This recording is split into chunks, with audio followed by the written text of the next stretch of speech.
আর একটা কথা ম্যাডাম, মানে ওখানে যে প্রশাসন একদম বিক্রি হয়ে গেছে বিচার ব্যবস্থা।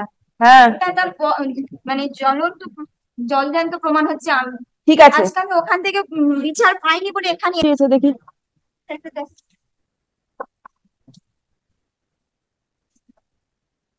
Regarding conversion of ROI in respect to change of the devoted property, the local BLRO be moved and its written order be sought for the appellant authority be moved.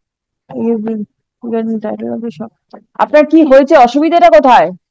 অসুবিধা হচ্ছে আমাদের দেবত্বর প্রপার্টি, যেটা রায়পুর সাথে অদল বদল করেছে। হ্যাঁ, তো সেটা তো আর এখানে কিছু করা যাবে না। আপনাকে কি করতে হবে সেটা পর্যন্ত ওরা লিখে দিয়েছে। আপনি এই অনুযায়ী পদক্ষেপ নিন।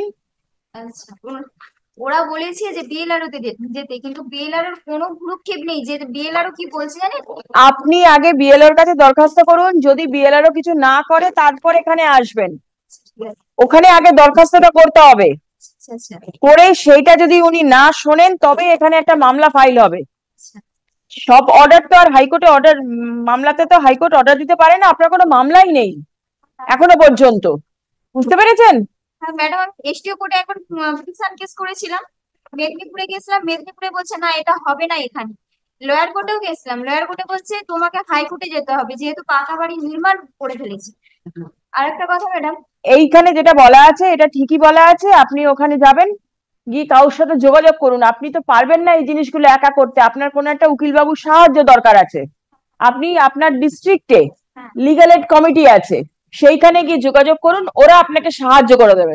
সবসময় আপনাকে কলকাতায় এসে লিগ্যাল এডের সাহায্য নিতে হবে না। আচ্ছা ঠিক আছে। বোঝা গেছে? আর একটা কথা ম্যাডাম, মানে ওখানে যে প্রশাসন একদম বিক্রি হয়ে গেছে বিচার ব্যবস্থা। হ্যাঁ, এটা তার মানে জলজান্ত প্রমাণ হচ্ছে আমি। ঠিক আছে। আজকে আমি ওখান থেকে বিচার পাইনি বলে এখানে এসেছি। আচ্ছা, ঠিক আছে, আপনি আপনার যা যা বক্তব্য লিখিত আকারে চিফ জাস্টিসকে জমা দেবেন। ঠিক আছে?